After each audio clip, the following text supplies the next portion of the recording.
Hello, my name is Josh and I'm a watchaholic. Welcome to Horology Insanity. What is up, my watch friends? So check this out. This is a follow-on. It's a continuation of the last video that I did, and I talked about how I'm getting ready to send this batch of watches here to a buddy of mine. Now, this is a trusted friend, and I talk about all that in the last video, and I highly encourage people to maybe seek out trusted friendships like that you can lend and borrow watches to. It really does allow people to experience a lot more of the hobby, and specifically to experience watches in person. Sometimes you never know what you're going to think of a watch till you actually get it in person or actually get it on your wrist. And other than some of these citizens that you may be able to find at your local department store or mall, a lot of these watches you won't get to see in person in any other way. I've never seen a Loco anywhere until I got one in from a buddy of mine, which then made me realize that I adored it. And then I ended up buying this one. So, maybe don't find trusted friendships that you can borrow watches from if it'll fuel your addiction. So maybe that's just a little side caveat. But for me, right, I think it's fun. You think about micro brands and stuff like that. You're not going to see some of these watches. This Feynman right here, you're not going to see one of those in person anywhere.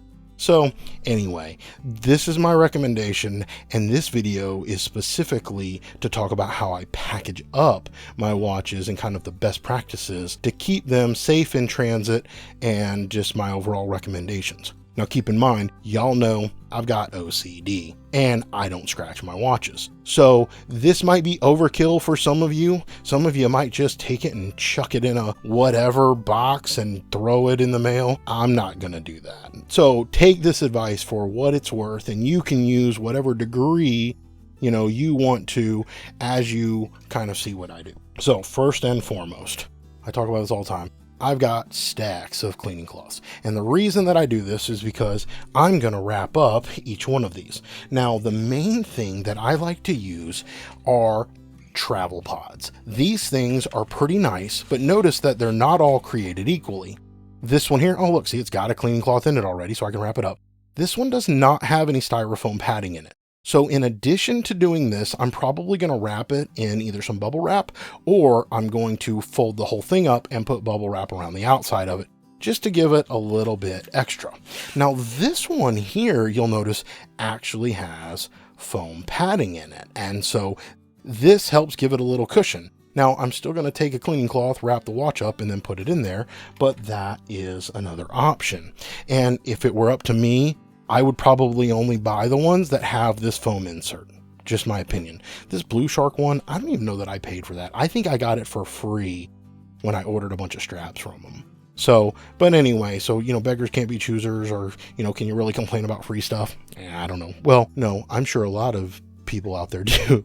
I think a lot of people probably do complain about free stuff, but I'm not going to complain about something I got for free, other than to notate that it is a little bit better with the foam, or you got to work around it not being there. Now, the other one that I have, and I need to do a video on these. I think I've showcased this before when I sent a bunch of Zelos to a buddy of mine, but this right here is a travel case. I got it on Amazon. They're not very expensive, but you open it up, and this one holds 4 watches. You can see it's got a leather partition right here so that it can hold 2 on each side. I have another one of these. It's a little bit bigger. It holds 8, 4 on each side, and with the same kind of leather partition in the middle. These do a really good job because this is pretty thick. It keeps them from touching one another. You can strap them down here, and then I also, of course, take a cloth and I wrap at least the heads of it up into here. Now, the way that I determine whether I use one of these travel pods or whether I use this case right here is really the design of the watch.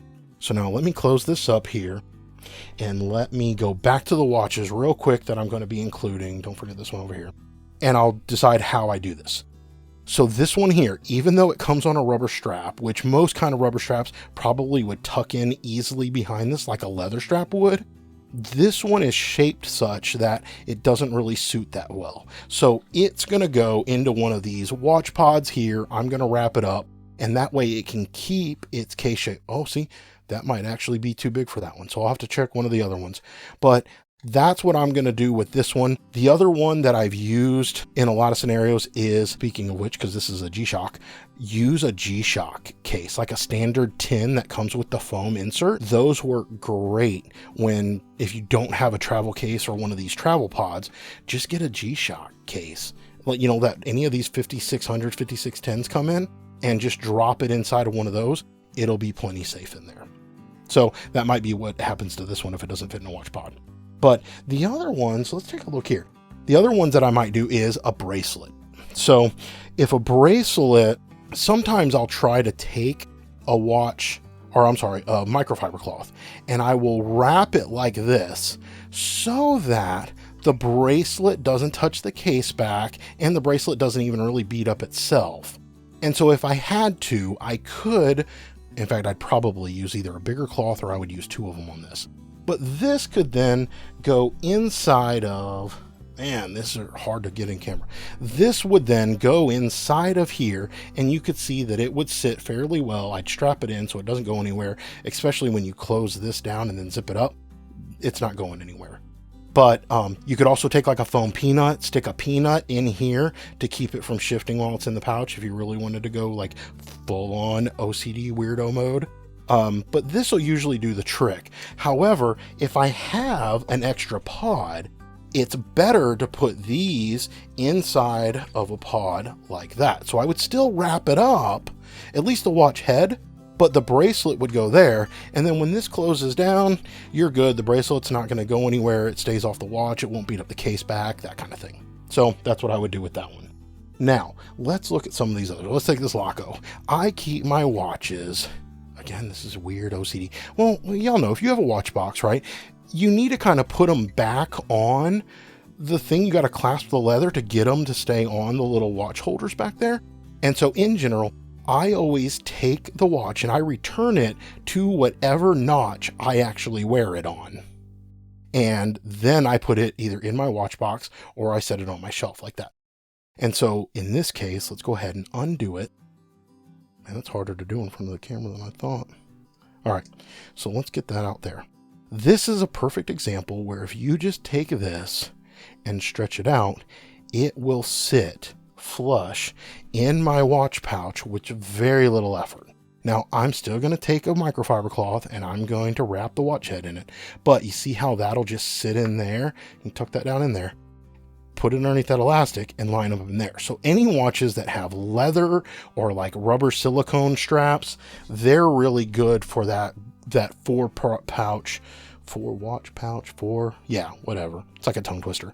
But that flat watch pouch, it would work well in there. Or sometimes I use a travel watch roll and I'll slide this down in the watch roll that comes with your Zelos or any of these others. So that would be an option there. Now I will say the watch rolls generally have less protection in them, like padding wise, than a case does, like something like this. And so if I were to send a watch roll, you know, or if you use, these are the new Zelos ones. Oh, my Hoke fell. Okay, I'll get that later. This is the new one from Zelos that, you know, you can slide them in here and put them in there if you wanted to do that, if not the watch pouch. But with that said, those are a good option, but I would then take the watch roll and wrap it in bubble wrap. So that's actually what we're going to talk about next, and that'll kind of wrap out the video.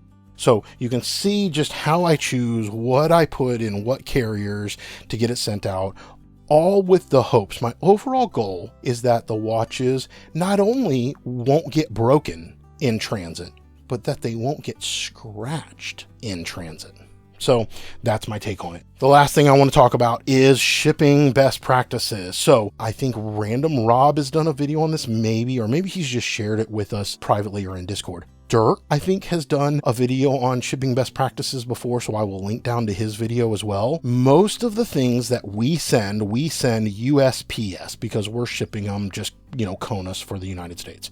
And you can either use these regional rate box A's or the like small or medium sized flat rate boxes, depending on how big it is, whatever you're sending. In fact, with all these, when I get them all said and done, I may have to bump it up to like a medium flat rate, or they make a regional rate box B that's a little bit bigger. But with this, you can insure USPS up to $5,000, which will cover most of the watches. I mean, I'll count up what these are. I don't think it's over $5,000.